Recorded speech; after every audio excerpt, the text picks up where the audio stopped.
NFT NYC community. Hope you're having a wonderful week. We look forward to seeing you at the Javits Center April 3rd through the 5th for our 6th NFT event in Times Square, New York. I'm excited to introduce you to my new friend, Steve. And Steve, rather than me give an introduction for you, I'd love for you to do that yourself. Please introduce yourself to me and to our community. Yeah, I appreciate it. So my name is Steve Kaczynski. A lot of people know me as NFT Bark, from the X universe. But yeah, my background is I've always been a tech nerd. And, I have 15 years of sort of PR and marketing experience at large Fortune 500 and multinational organizations. Like, to give an example of the type of job I was in, I was leading internal communications for Progressive Insurance when we sent 40,000 people home for COVID to work. So that's the type of work I was doing prior to Web3. Got into Web3. I started getting curious around 2021. Started learning everything I could as a tech nerd who'd been into crypto for a few years and really was building websites when I was in 6th grade back in the mid 90s, before there was Google or anything like that, just using HTML. So I was really interested into Web3 and I was getting really into NFTs. By November 2021, I actually co-authored the first Harvard Business Review article about NFTs. I then, shortly after that, began working with Starbucks on their Web3 program, Starbucks Odyssey, as the community lead. So really grateful there. It's one of my favorite brands in the world. And then recently released my book, The Everything Token, with that same co-author as sort of an extension of that Harvard Business Review article to show, demystify Web3, NFTs, and the blockchain for non-crypto native people and give some crypto native people some things to think about. And then actually, as of, the recording of this, I'm actually starting a consulting gig with one of my favorite Web3 brands, Doodles, which I'm pretty excited about doing some community work with them as well. So keeping myself busy and just trying to work on really, really fun stuff. Well, how fun. That cool announcement about Doodles. You certainly made an impact in the industry.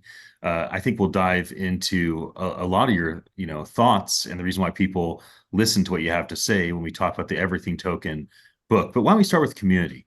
So let's talk a bit about your weekday X space. So you've done this since December. You and your partner that do this, you've been faithful, haven't missed a single weekday.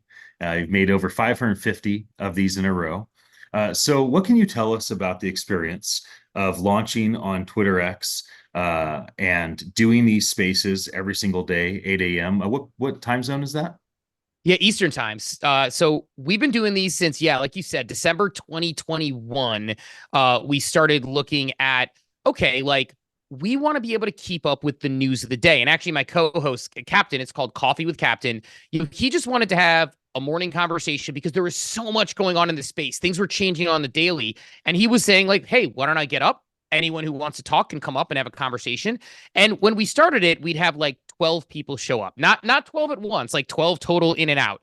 And now we're fortunate to say, I think this morning we did 1,800 listeners, right? And so it's like, for a small space, not too bad for a small niche world like the Web3. And the reason we do it is honestly, like, we want to have a space where we can have real sort of like business adult conversations about the industry. Our mantra that we always put out there is we want to disagree without being disagreeable. In fact, if somebody argues with us on the timeline in X and we find that they have kind of an interesting counter view, we want to be as educated as possible because really only one of a few things can happen. Either A, they'll come on and they'll convince us and help us see it from another point of view, or B, even if we're 100% sure we're certain, we at least can understand why that person thinks that way. And that's going to help us be better informed as people in Web3 as well. So our goal is like interview some industry leaders who we think are doing a really good job and shine a spotlight on them, give our general thoughts on the market as it kind of progresses, and take a look at like, both the day-to-day of, trading coins and to the zoom all the way out and say, where is this space going? How can this technology fundamentally disrupt the way we live every single day and everything in between? So it's really a joy to do because it's like I get to wake up and talk with one of my best friends every day. And then we have people coming up the stage constantly kind of adding their insights and helping us think differently. So, and again, we're fortunate to have really, really great guests on the regular, people who are CEOs and leaders at these large organizations, which helps us just get smarter and smarter and be able to see the space in a way that maybe we didn't before that interview. And do you have an average amount of time? Do you end like at 9 every day? And what's the longest a space has gone just because it wasn't time to shut it off and you had to keep on rocking? That's a great question, actually. That's a great question because well, one, the longest to answer your first question, we generally go till like 10 or 10:30. So we'll go Okay. like two and a half hours. Yeah, because like what we'll generally do is we'll do because the way X Spaces works is it sort of takes a little bit to warm up and the way the algorithm works. So from 8 to 9, a lot of times we're starting to warm the room up, and then from like 9, that's usually when we bring on special guests because we know that we've got a nice warm room for them. We've got the maximum crowd, a few hundred people in there, because as we go, and the longest we've done, I think we did a special Saturday one after Yuga Labs acquired Proof that went 6 hours and 9 minutes. So that one was pretty Oh, long. We have done a couple though that have gone like 4 or 5 hours because sometimes the topic is there. And honestly, like sometimes like it changes where we never think the show is about us. We think the show is about Web3 and it is about our audience. And so sometimes when we're on a space, like if we don't have any meetings or things to go to, and it feels like we're creating the watering hole for people to share ideas and opinions. And it's important, especially when there's a lot of different ones. We see it as our space to, host it. Like the 6 hour when we hosted that Saturday, which normally we only go Monday through Friday, it was a special edition. We just wanted everybody with different feelings to get together and kind of work it out. And what we found was we had Yuga Labs employees, we had Proof employees, we had people who came through who were just holders, we had people who were outside the ecosystem. And what it let us do was sort of get everything on the table so that no sort of rock or stone was left unturned. And I think everybody, including the Yuga employee, Ill, the producer, one of the Yuga employees, sat on the stage the entire 6 hours. And you could tell it was somewhat cathartic for some of them to be able to work that out and have a really, really safe space. Because I think our goal, if we set that tone that we're not going to have people arguing, we're going to disagree without being disagreeable, it lets the conversation actually advance and help people sort of get their perspective across without feeling like they don't have a safe space to do it. So I think that 6 hour 9 minute one was probably our longest, but we've gone 4 or 5 hours a handful of times. for the hot topics, do you and your partner try to keep your personal opinion at the forefront? Do you hide your opinion on purpose to try to be kind of objective journalists? How do you navigate that? And is it a spoken rule between you and your partner where you guys draw the line on hot topics and not trying to pick one side? Or no, we purposely are going to pick one side and have a voice, and if we purposely disagree. Like, help me understand the rhythms of how you decide how to express your thoughts and opinions, or why you would choose to restrain and show some discipline around not saying certain things for a purpose. Yeah, I mean, our goal is authenticity. So if we're feeling strongly about something, we'll say it. But what I'll say about myself and my co-host, one of the reasons I think we work well as collaborators is that both of us tend to be relatively level-headed when it comes to this stuff. And, I'm somebody who, I mean, you could ask my kids, I'm not somebody who yells. I'm not somebody who like goes off the handle too often.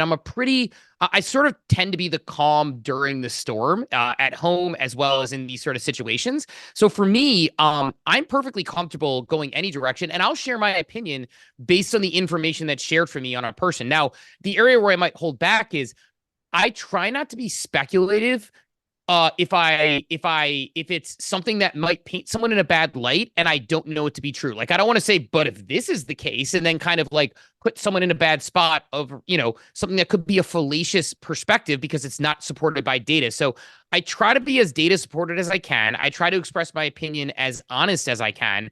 And the other area where I tend to hold back is, if I have any sort of asymmetrical information. So I'm a big person who doesn't believe on trading on asymmetrical information. I think that that's not my jam, never has been. A little bit of money is not worth my reputation or my career.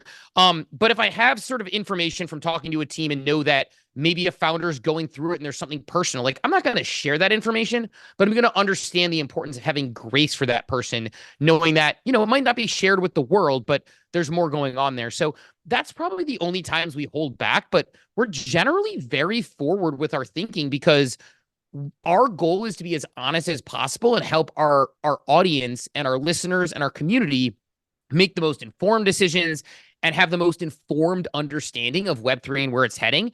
And if we were just trying to do things like one of the reasons we'll never be the biggest space is we're not just going to argue or create this debate show or have controversial topics.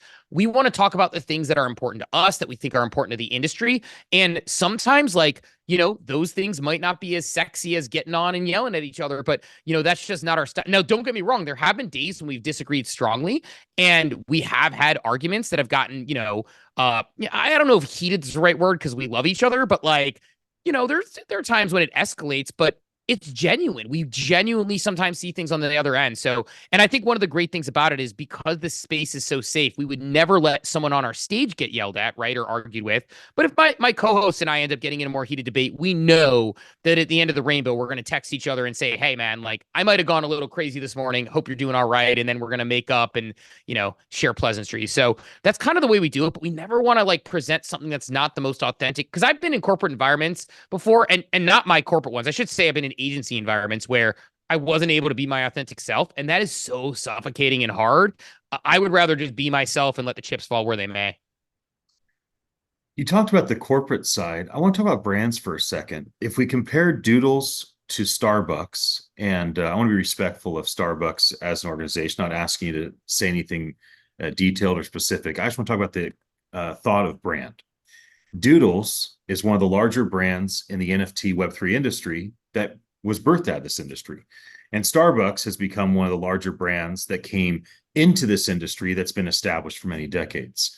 When you're consulting with large brands that have a community, that have something to lose, something to gain, like I would say the stakes are a bit higher for these types of organizations, how do you approach a brand like a Starbucks, a large, huge brand that's coming into the space differently than you might approach a brand that exploded inside of the space, something like a Doodles?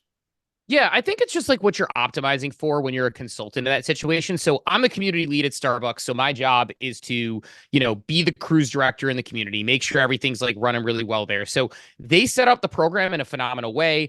And then I just make sure the community is informed, has really fun stuff, and is able to like sort of like learn from that. Whereas I think with the Doodles, it's like, you're figuring out how to supercharge that community because it was, like you said, born in Web3 versus one that maybe had the community outside of Web3. Like to give the Starbucks example, I'm a member of the Starbucks community before they ever were in Web3. My family and I like go there, on the weekends, and we sing songs and we get, drinks together and food together. And, it's part of our routine. My daughter, when she was able to start sitting up front in the car and could sit next to me, and we could order, her a Frappuccino and me a black coffee.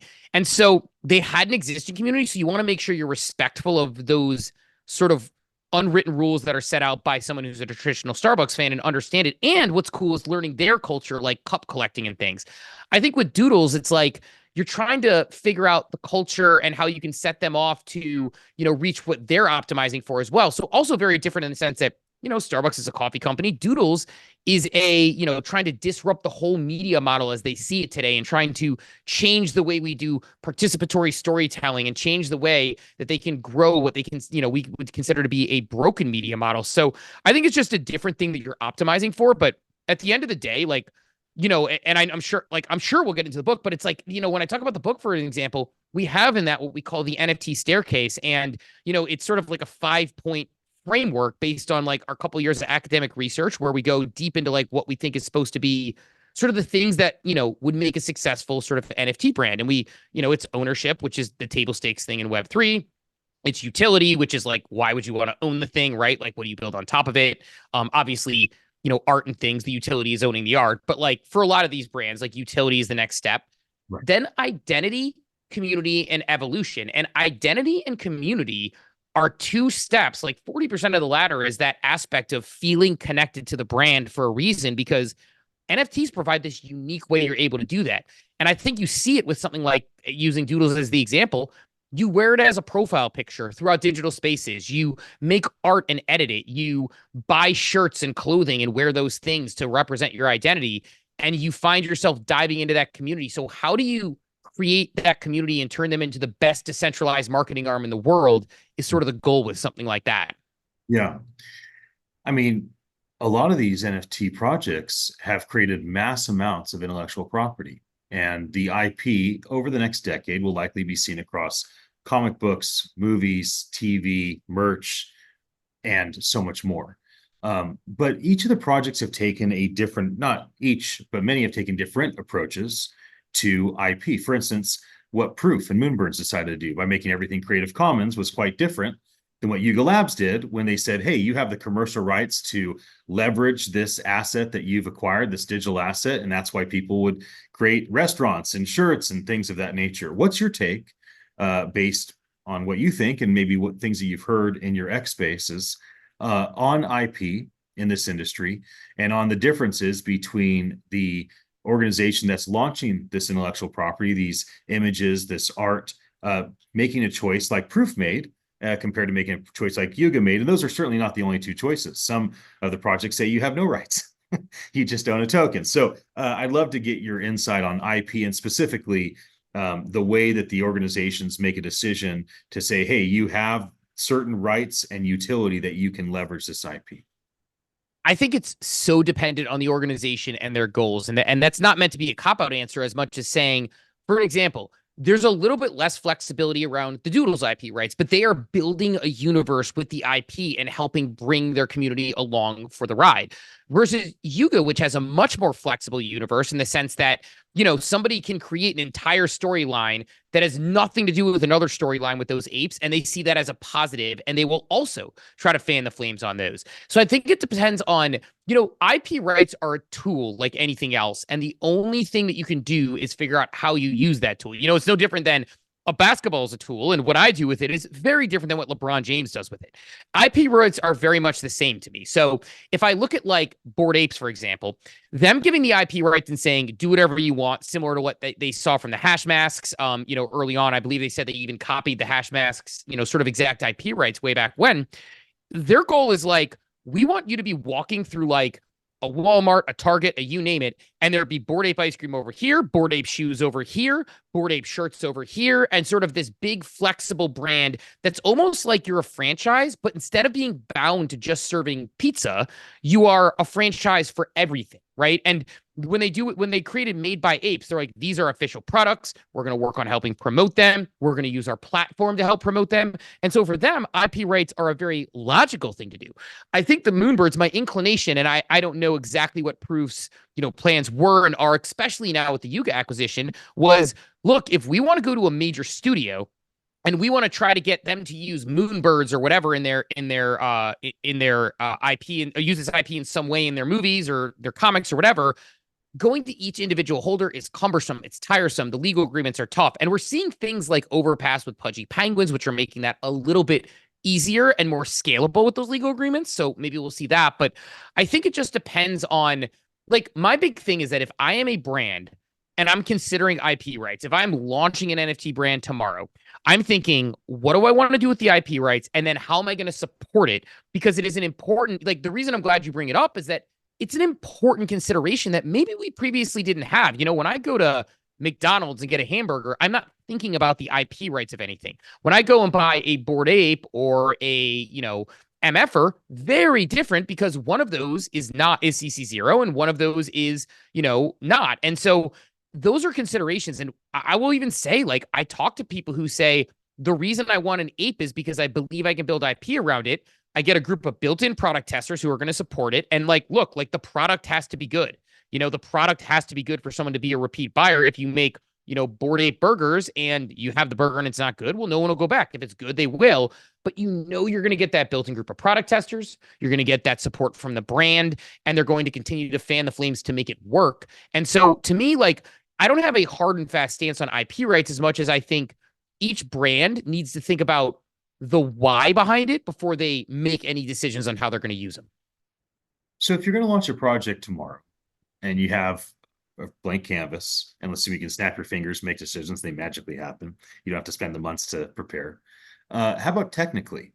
Are you going to build a project on ETH, on a layer 2 blockchain like a Polygon? You're going to look into ordinals or some other alternate blockchain? And why would you make that choice? So if you were to choose a specific you know, distributed ledger to launch your project on, why that ledger? Is that a fair question? I don't know if you don't. Yeah.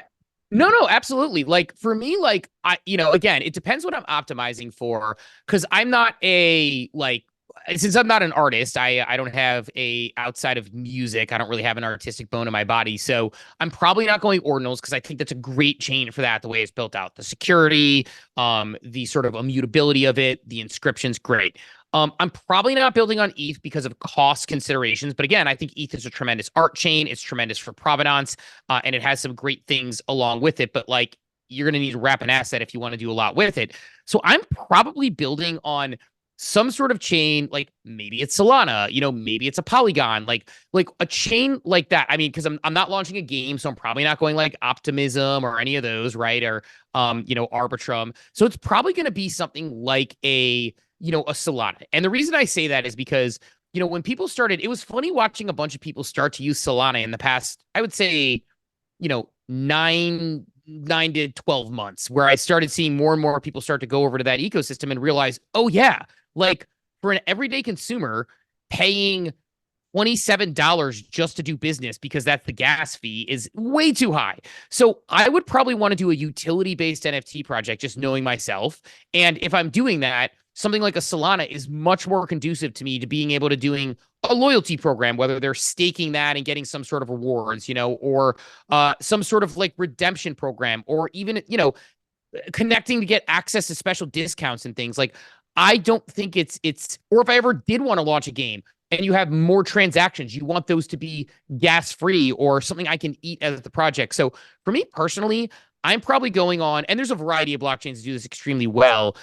There are even some blockchains that don't get talked about enough, like a Chia, that do some really cool stuff by doing things at the token level, which I think is, by like enforcing royalties at the token level and things like that. So I'd have to do a lot of like long sort of research on the exact blockchain, but my gut feeling is something that is going to be low in gas and more frictionless for an average consumer, and for somebody to realize like, hey, I don't have to spend $27, $18 just to do business or just to move this thing around. That's good. When it comes to community, there's some questions I have. Obviously there's the IRL aspect.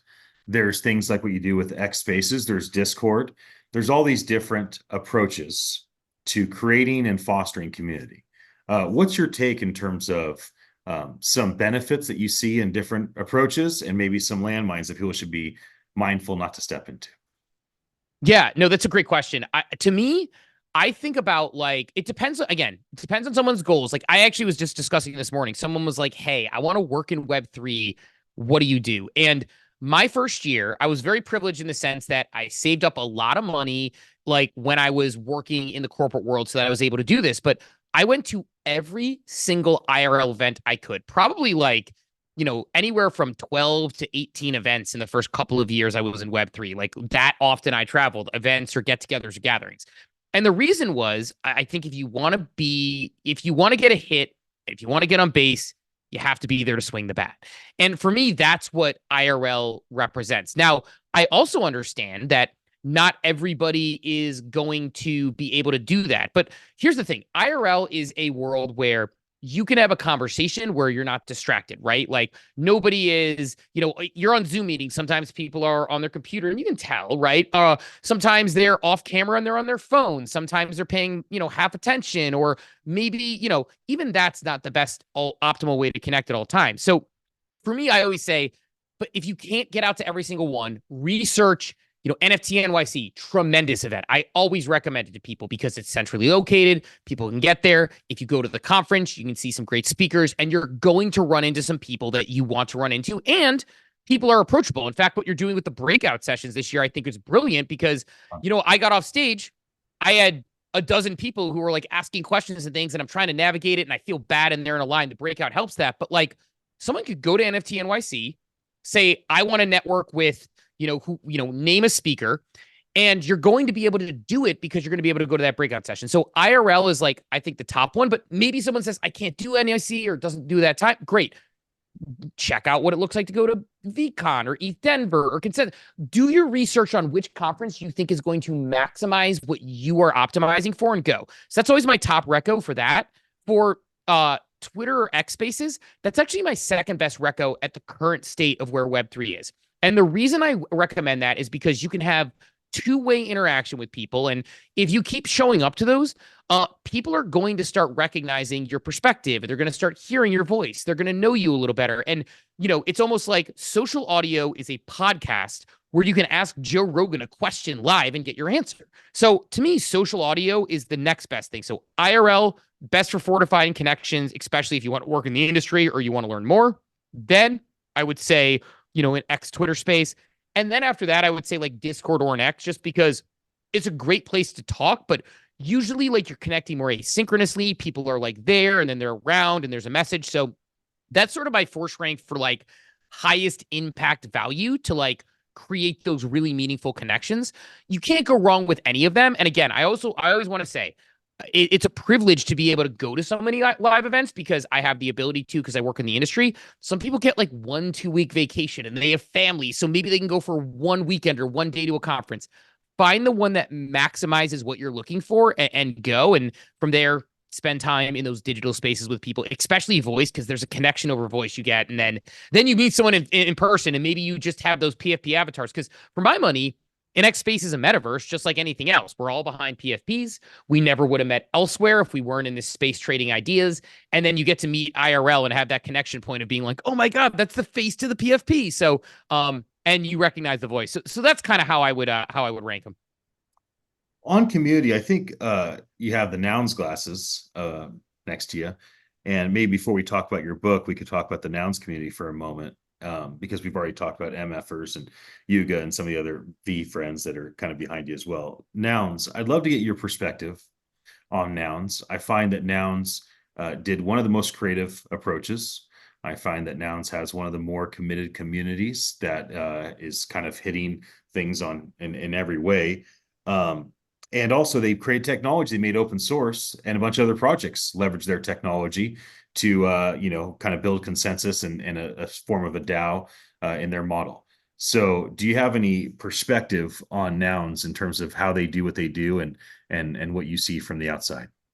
I don't see, I'm not as deep in the nouns community as I should be. So my perspective is more uneducated than most. I would say what I think to be true about nouns is that they tend to lead and set a lot of examples for people from the front. And even when the communities sort of at each other a little bit, it feels like they have this sort of sense of togetherness, which I think is, it almost reminds me a little bit of a sports team where maybe they disagree with who should be in the starting quarterback at times when you talk about the fork and other things, right? But like at the end of the day, like they sort of seem to all be marching in the same direction, which I don't think is the case with every single NFT community. So I just think for them, they've led from the front in some of the things they've created and done.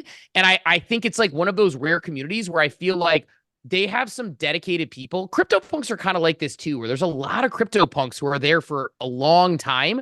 And they feel like even if we don't get along or even if we're arguing, there's still this sense of identity and pride to being in the nouns community. And so that's just my general take on them is I think they're a strong community driven brand that like, essentially owns the brand, which you don't see with everybody and you don't see it successful with everybody. So I've always sort of admired them from afar. Let's talk about the everything token. So this is your book you published last month. Why don't you give us a quick summary if people are interested in, okay, so I want to learn more from Steve. He has a new book, just got published. Cool name, the everything token. Why don't you promote your book for a moment and let us know why we should take a look at it? Oh, absolutely. This is like probably the thing I'm most proud of that I've ever done in my career because, like Scott and I, after we wrote this Harvard Business Review article, which by the way, you want the idea Web3 story? Scott is a Harvard business school professor that I met in a X space, in a Twitter space, a Subduck space. Okay. We never have met in person and we have written a book together because we, just connected over online. We used to just DM and think we had really good ideas between one another. And then we wrote the Harvard Business Review article together. And next thing you know, like we, after we finished the HB article, we started having companies like we knew Web3 would like it because HBR is a legitimate publication, right? Like when I used to get trainings at Progressive and Nestle, we would print out HBR articles and read them and talk about them. So having this about NFTs, we knew they'd be pumped. What was really cool was that we would have people outside the Web3 community start saying, okay, this thing made NFTs make the most sense for me. But what now? Like, what about this? What about this? So we found two things going on. One, there was a yearning for knowledge outside of Web3. And concurrently, we were finding that we were getting a lot of the same questions when we did go to consulting gigs or have conversations, which were things like, hey, aren't NFTs tied to crypto, and isn't crypto a big scam? Which a lot of people do think. So as a result, on page 9 of the book, there's a headline that says, wait, aren't NFTs tied to crypto, and isn't crypto a big scam? We just want to address it up front. You can't have infallible proof of data. Why? And we want to make sure we acknowledge the reader up front that on its face, it is absurd that a company that makes digital pictures of monkeys got a $4 billion valuation at a large fundraising round. So at the end of the day, like, what we were trying to do was take this thing and demystify, like, what is digital ownership? What is Web3? What is the blockchain? How does a blockchain work? And then we go into, here's how you can enact it for your business. Here's how it makes sense for a business, whether you're Starbucks or the local coffee shop, whether you're an artist or somebody who works in the ticketing industry or somebody who works on medical records. We showed the broad scope application of this technology. Our editor was non-Web3 native, so we made sure that it stayed that way as we were writing, so she could say, this is a little too inside baseball, or this is a little too jargony. And at the end of the day, like, we're very proud, I think, of what we put out, which is, a book that you could pick up and say, I can read this and see, okay, what are NFTs? Now I understand. What are the key elements that make them successful?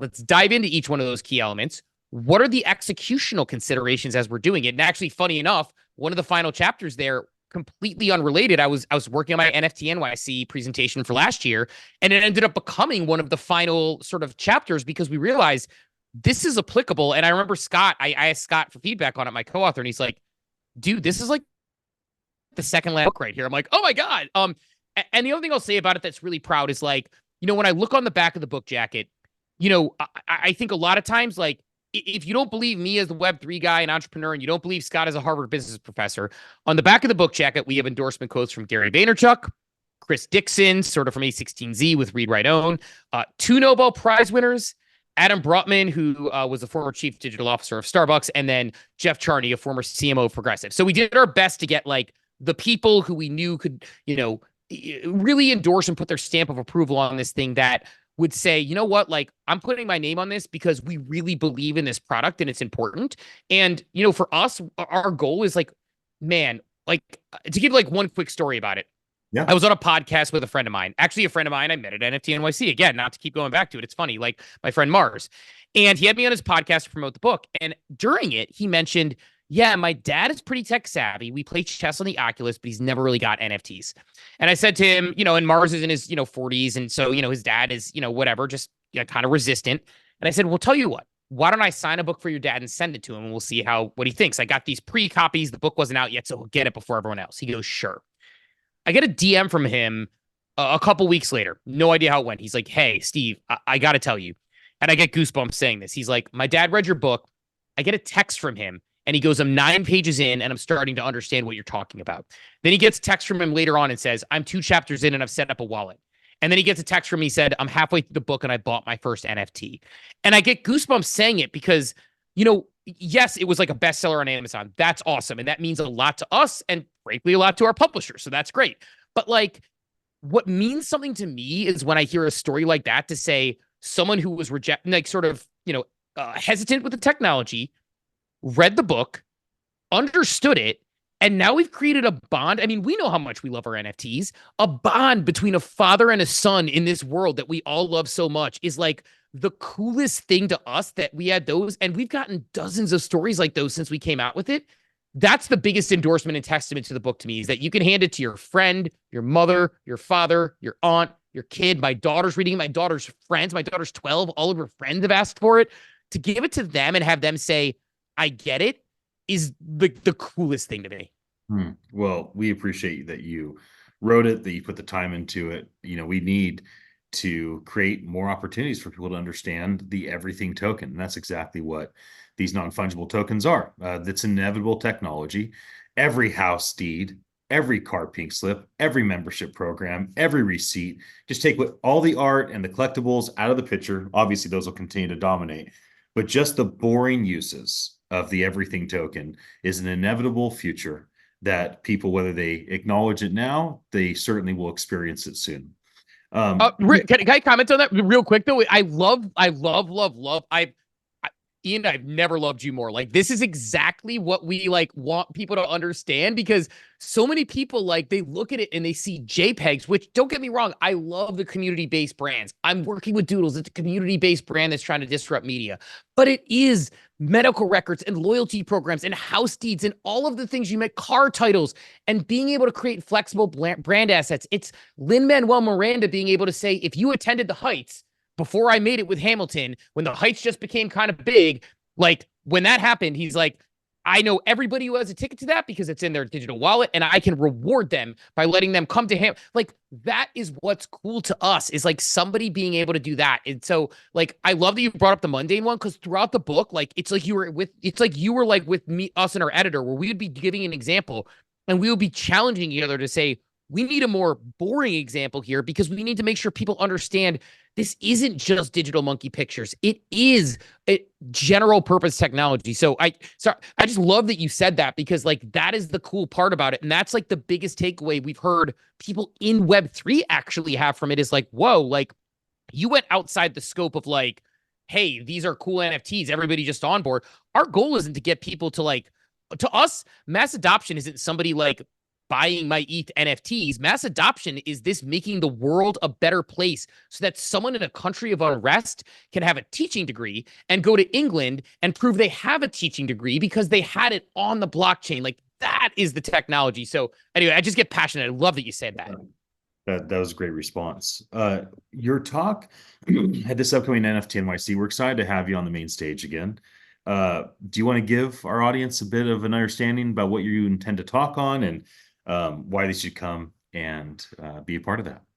Absolutely. Yeah. This is going to be, if everything token is the 101 and a little bit of 102, we're going to go 103, 104 and beyond here to try to show how brands can actually look at a playbook and execute on the blockchain. Because even since we had to put pens down on the book, which is probably, 4 to 6 months before publishing, and they go through the publishing process, so much has advanced since then. And so even things that we've changed our mind on, like, the way that Pudgy Penguins are using IP and using it as a way to reward holders, the way that, sort of POAPs and IYK chips can actually fundamentally change. I'm giving on, in the end of February on Leap Day, I'm giving a presentation at Harvard with my co-author as like an event to kind of, talk about the book and NFTs. We're going to give everybody a POAP for attending it. We can then build against that POAP if we want. We can have people attend other things if we want. They can have them claim things. So there's been a lot of things that have happened even since we wrote the book. So the goal would be, if you want to attend this and think about NFTs a little bit differently, if you haven't read the book, I'll try to get people up to speed quickly. And then from there, what are the applications and how can you leave there and take something actionable, whether it's to your boss at your company, your coworker, or at the company you've built, and say, this is where these might be for me now and in the future. Yeah. Well, that'll be great. How about seeing people at NFT NYC? I imagine that there's lots of people you interact with on at your show, and some you still have not had a chance to meet. And so is that a chance to kind of bring everybody together in one place? And I know you also mentioned ETH Denver and VCon. Of course, there's many different places for people to gather. But what is something that you may be looking forward to early April to be able to be there, speak, and then be with folks that are part of the community? My favorite part probably about NFT NYC that I've experienced every single time is I am able to meet someone I never would have met anywhere else, because it does bring such a variety of people in the industry. So I sit in this little corner of the internet, and we mostly are on ETH, and we're mostly on Twitter, and we're mostly on Spaces. And then I go, and I mentioned the Chia blockchain earlier because I think what they're doing is really cool. Well, I never would have known about the Chia blockchain if I wasn't sitting in the VIP lounge, like where, the speakers are able to then go and people with the VIP tickets. And my friend came up to me, who works at a company called Boardroom Ventures, introduced me to a guy named Seth Jenkins who worked on the Chia blockchain. And not only did I get to learn about it from him, he then challenged my perspective on one of the NFT use cases, being like, well, isn't that a database? And so I got smarter talking to him. And so there are so many people that I'll be excited to see, my friends, like people maybe who I've met for the first time. But what I actually look forward to and try to make an effort to do is find people that maybe I wouldn't find in my corner. Because while it's great to fortify those real relationships that I have, The beautiful part about NFT NYC to me is walking the floor with the vendors and going through the different booths and learning about a product I never would have seen elsewhere. Going through the floor and seeing somebody who's talking about something interesting and jumping in and saying, "Can I join this conversation?" And they're super welcoming, and then getting educated. So for me, it's not necessarily those individuals that look, I could find ways to get together with those individuals, both digitally and IRL, in many different ways.